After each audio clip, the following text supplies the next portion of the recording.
नमस्कार मित्रमैत्रिणींनो, आज आहे रामनवमी. तर आपण देवासमोर नैवेद्य दाखवण्यासाठी आज बनवणार आहोत रव्याचा शिरा. पण आपण तो आज साखरेपासून नव्हे तर गुळापासून बनवणार आहोत. त्यासाठी आपणास काय काय इन्ग्रेडियंट्स लागणार आहेत ते आपण सर्वात प्रथम बघूया. आपल्याला लागणार आहे, मी घेतला इथे 1 वाटी रवा, 100 ते 125 ग्राम साधारण. 1 वाटी गूळ, तो आपण किसून किंवा कापून घेतला आहे. तो पण आहे साधारण 100 ते 125 ग्रॅम. आपल्याला लागणार आहे त्याच्यानंतर 50 ते 75 ग्रॅम साजूक तूप.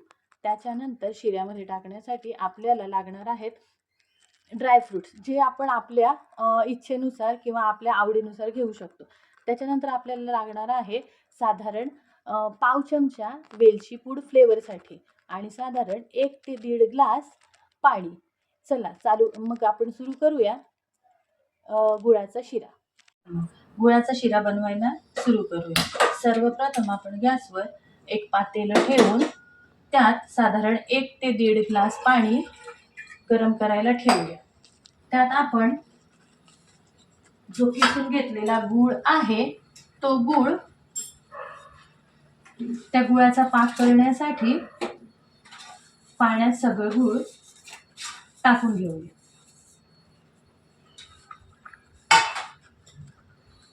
गॅसवर एका साईडला गुळाचा पाक बनत असताना आपण दुसऱ्या साईडला रवा भाजायला घेऊया.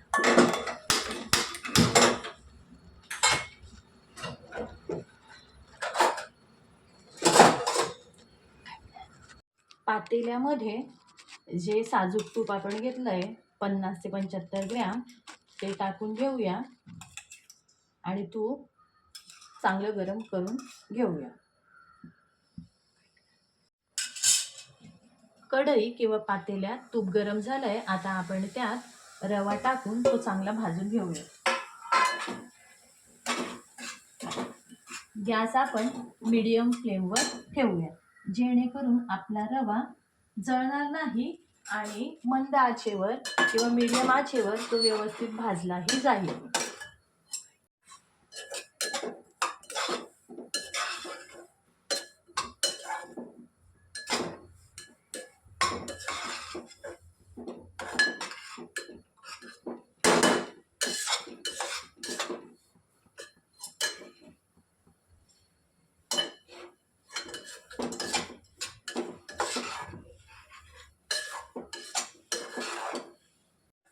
रवा आपल्याला मध्यम आचेवर सारखा हलवत राहायचा आहे, जेणेकरून तो खाली करपणार नाही.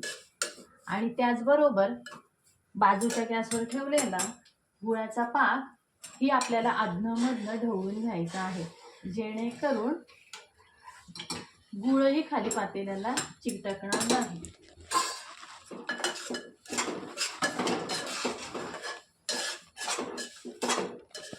आपला रवा आता चांगला भाजत आलेला आहे. त्याचा कलरही आपल्याला बदललेला दिसत आहे.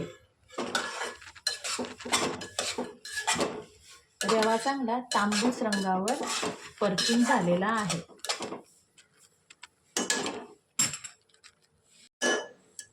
रवा आपला आता भाजत आलेला आहे. साधारण आपण 1 मिनिट त्याला अजून भाजून घेऊया. त्याच्या अगोदर आपण त्यात जी ड्रायफ्रुट्स घेतलेले आहेत, सगळ्यात अगोदर किसमिस घेऊन त्याला व्यवस्थित हलवून घेऊया. साधारण 15 ते 30 सेकंद हलवल्यानंतर त्यात आपण काजूचे तुकडे घालणार आहोत.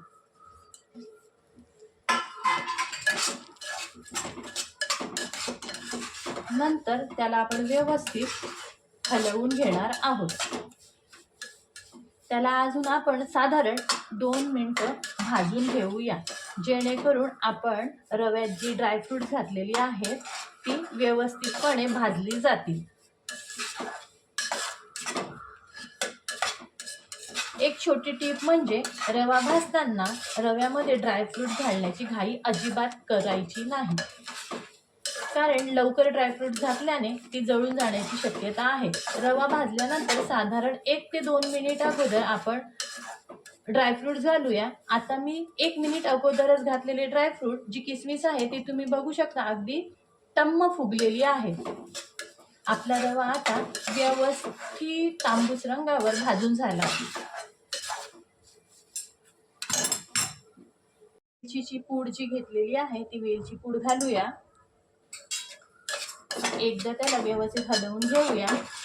त्यानंतर इकडे आपला गुळाचा पाकही बनून तयार आहे. गुळ ऍक्च्युली आपल्याला पाक करायचा नाहीये, पाण्यात गुळ फक्त विरघळून घ्यायचा आहे. तर तो गुळ पाण्यात पूर्णपणे विरघळला आहे, तुम्ही बघू शकता. तो गॅस बंद करूया आणि तो गुळाचं जे पाणी आहे ते आपण रव्यात घालूया. त्याच्या अगोदर गॅस आपण एकदम कमी करूया, किंवा तुम्ही बंद केला तरीही चालेल, पण मी गॅस एकदम कमी केलेला आहे.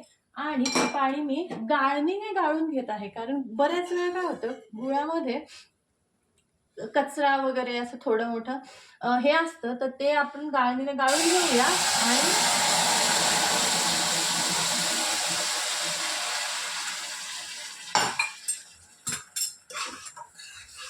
गॅस थोडासा मोठा करून ते व्यवस्थित हलवून घेऊया.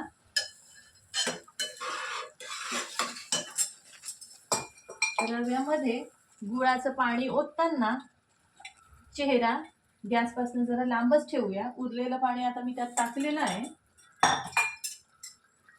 गॅस खालून थोडा वाढवलेला आहे आणि ते व्यवस्थित आपण हलवूया.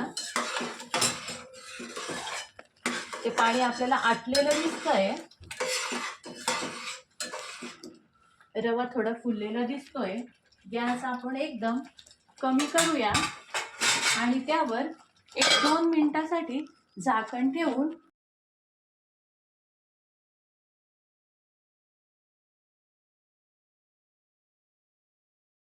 उघडून आपण बघू शकता रवा पूर्णपणे फुललेला आहे आणि त्यात जे पाणी आहे ते पूर्णपणे रव्याने ऑब्झर्व केलेलं आहे. रव्याचा रंगही आपण गुळाच्या कलरप्रमाणे लालसर तांबडासर आपण बघू शकतो. आणि त्याला आपण एकदा व्यवस्थित पूर्णपणे हलवून घेऊया. आणि ऑलमोस्ट आपला गुळाचा शिरा अगदी लुसलुशीत बनून रेडी झालेला आपल्याला दिसतो.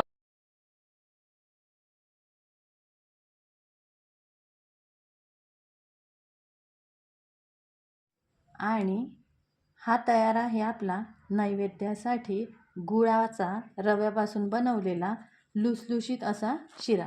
चला तर मग आता देवाजवळ नैवेद्य ठेवूया. रामनवमीच्या सगळ्यांना हार्दिक शुभेच्छा. माझी रेसिपी आवडली असेल तर लाईक करा. थँक्यू.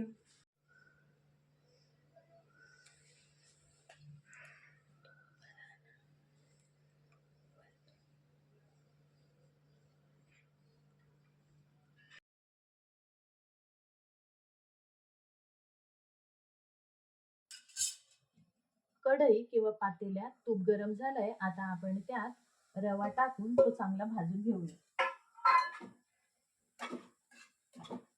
गॅस आपण मीडियम फ्लेमवर ठेवूया, जेणेकरून आपला रवा जळणार नाही आणि मंद आचेवर किंवा मीडियम आचेवर तो व्यवस्थित भाजलाही जाईल.